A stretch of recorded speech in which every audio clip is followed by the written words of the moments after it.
Hello friends, मेरे digital classes में आप लोग का बहुत बहुत फिर से नए सेशन में स्वागत करता हूं। तो हिस्ट्री के मोस्ट इम्पोर्टेंट क्वेश्चन हम कर रहे हैं। लगभग 18 क्वेश्चन पिछले कल क्लासेस में किए थे। जितना भी क्वेश्चन लिए है सारे लूसेंट से लिया गया है। मोस्ट इम्पोर्टेंट है, आपके प्रीवियस ईयर में क्वेश्चन आया भी हुआ है। तो जितने भी क्वेश्चन उसको बार बार रिवाइज भी कीजिएगा। सारे क्वेश्चन इंपॉर्टेंट है। आपके प्रीवियस ईयर में कोई भी एग्जाम का क्वेश्चन पेपर उठा के देख सकते हैं। सभी एग्जाम में आपके आए हुए क्वेश्चन हैं। तो चलिए सेशन को बढ़ाते हैं आगे। और आप डेली बेस पे करंट अफेयर्स पढ़ना भी चाहते हैं तो आप पढ़ सकते हैं। डेली बेस पे पढ़ाता हूँ मैं। और साथ ही साथ आज कंप्यूटर की क्लास से यहाँ पे जो छात्रावास अधीक्षक के लिए हम अपलोड। तो मोस्ट इम्पोर्टेंट क्वेश्चन है, स्टार्ट करते हैं सेशन को। 18 क्वेश्चन तक कवर किए थे। तो मुद्रा राक्षस के लेखक कौन है?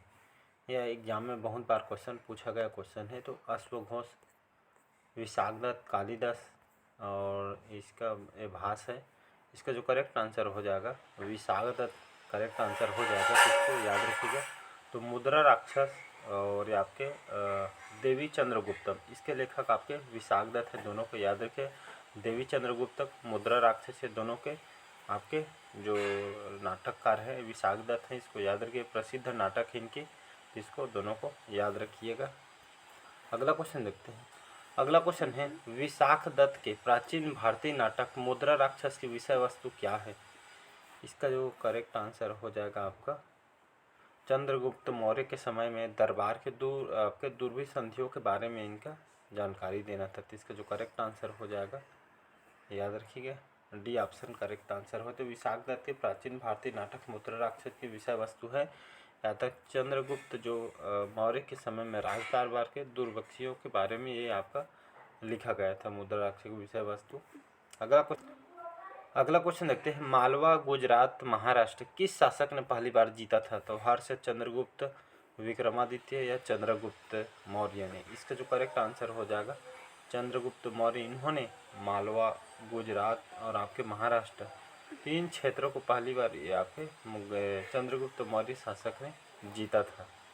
अगला क्वेश्चन देखते हैं। अगला क्वेश्चन है, किसके लिए सहनशीलता, दया और करुणा के विचित्र आधार पर वंश की स्थापना की थी? अशोक, अकबर, रणजीत सिंह या आपके शिवाजी?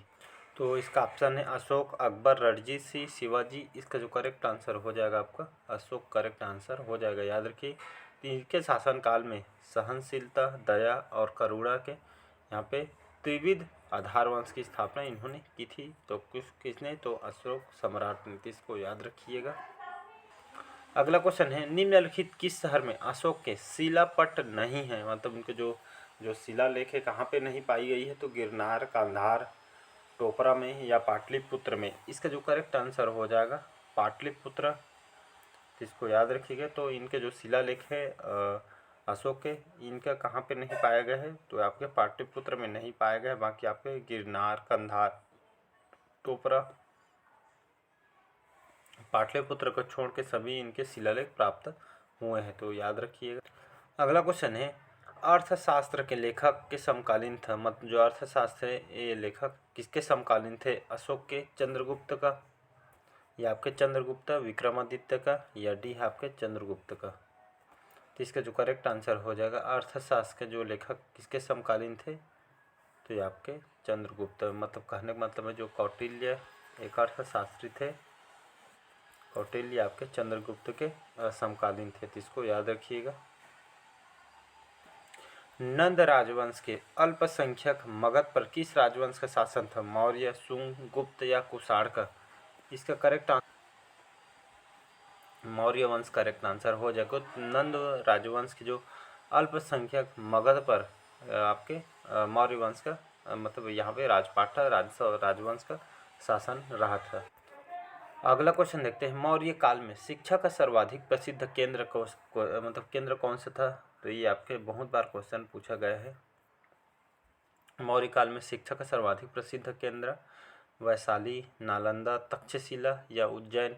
इसका जो करेक्ट आंसर हो जाएगा आपका तक्षशिला करेक्ट आंसर हो जाएगा। तो मौर्य काल में शिक्षा का एक ही मात्र प्रसिद्ध केंद्र था आपका तक्षशिला। इससे शिक्षा के लिए सबसे ज़्यादा जाना जाता है। ये आपके मौर्य काल से जुड़ा हुआ था। इसको याद रखिए, ये क्वेश्चन बहुत बार एग्जाम में क्वेश्चन आया हुआ है। अगला क्वेश्चन ये भी क्वेश्चन बहुत बार क्वेश्चन पूछा गया है, आईएमपी कर देता हूँ। मेगास्थनीज की पुस्तक का नाम क्या है? अर्थशास्त्र, ऋग्वेद, पुराण या इंडिका? तो मेगास्थनीज के जो उनकी जो पुस्तक विख्यात है, इसकी पुस्तक का नाम है इंडिका। डी ऑप्शन याद रखिएगा। तो इनकी पुस्तक का नाम है इंडिका। अगला क्वेश्चन देखिए, जिसके ग्रंथों में चंद्रगुप्त मौर्य के विशिष्ट रूप से वर्णन किया गया है, वहाँ आपके भास, शूद्रक, विशाखदत्त या आपके अश्वघोष? तो जिसके ग्रंथों में चंद्रगुप्त मौर्य के विशिष्ट रूप से वर्णन किए, उनके मतलब कहने का मतलब यही है, जो चंद्रगुप्त मौर्य के उनके जो यहाँ पे उनके राजपाट, उनके जो राज्य के बारे में जो विशेष रूप से वर्णन किया था, किसने किया था? तो भास, शूद्रक, विशाखदत्त या अश्वघोष ने। तो इसका जो वर्णन है विशाखदत्त ने किया था उनके बारे में, और उनके राजपाट, उनके जो जीवन यापन कैसे कैसे किए, तो सभी जो है चंद्रगुप्त मौर्य के इसका जो वर्णन है विशाखदत्त ने किया था। तो इसको याद रखिएगा, मतलब उसमें बताया गया है।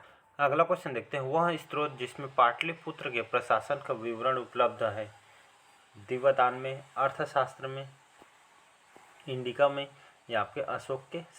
इसका जो करेक्ट आंसर हो जाएगा, जिसमें पाटलिपुत्र प्रशासन का विवरण या जानकारी मिलती है राजपाट का पाटलिपुत्र के, या आपके किस में जानकारी मिलते हैं? तो ये आपके इंडिका में मिलती है। इसको याद रखिएगा। इसका सी ऑप्शन हो जाएगा करेक्ट आंसर, इंडिका हो जाए, जिसमें आपका जो पाटलिपुत्र के प्रशासन का विवरण इसमें दिया गया है, कैसे कैसे यहाँ पे शासन किया जा रहा था, कैसे टाइप के पूरा शासन के बारे में बताया गया है पाटलिपुत्र में।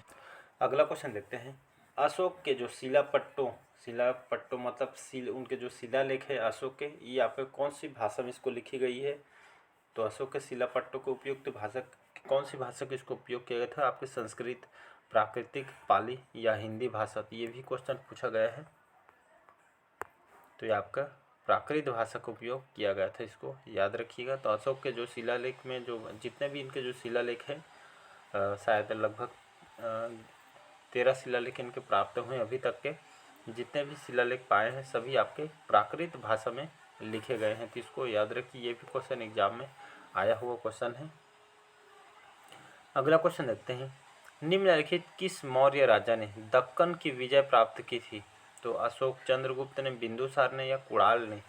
एक करेक्ट आंसर हो जाएगा चंद्रगुप्त मौर्य। इन्होंने जो मौर्य शासक था, राजा था, तो दक्कन के अभियान में इन्होंने विजय प्राप्त की थी चंद्रगुप्त मौर्य ने। अगला क्वेश्चन देखते हैं, मेगास्थनीज ने भारतीय समाज को कितने भागों में इसको विभाजित किया गया था? 4, 5 या आपके आर्यक या 7? तो इसका जो करेक्ट आंसर हो जाएगा, तो ये आपके लगभग इसको 7 भाग में इसको विभाजित किया गया था। याद है, मेगास्थनीज जो भारतीय समाज को 7 भागों में विभाजित किया गया था। अगला क्वेश्चन देखते हैं, कौटिल्य के जो अर्थशास्त्र में किस पहलू पर इसको प्रकाश डाला गया था? जो कौटिल्य के द्वारा आपके अर्थशास्त्र थे, इनके जो किस पे पहलू या इनके जो पहलू प्रकाश पे डालता है, मतलब किस पे फोकस किया गया था? तो ये आपके आर्थिक जीवन पे, राजनीतिक नीतियों पे, धार्मिक जीवन में, सामाजिक जीवन में, राजनीतिक नीतियों पे? इसका जो करेक्ट आंसर हो जाएगा, राज्य जितने भी राजनीतिक जो हैं ये आपके इस पे पहलू प्रकाश किया गया था। कहने का मतलब है, जो कौटिल्य के जो अर्थशास्त्र जो बुक है, ये आपके किस पे मतलब फोकस किया गया था? तो राजनीतिक नीतियों पे फोकस किया, जितने भी राजनीतिक के बारे में इसमें बताया गया था। तो इसको याद रखिएगा। अगला क्वेश्चन देखते हैं, इनमें से कौन सा क्षेत्र अशोक के साम्राज्य में शामिल नहीं था? अफगानिस्तान, बिहार, श्रीलंका या आपका कलिंग?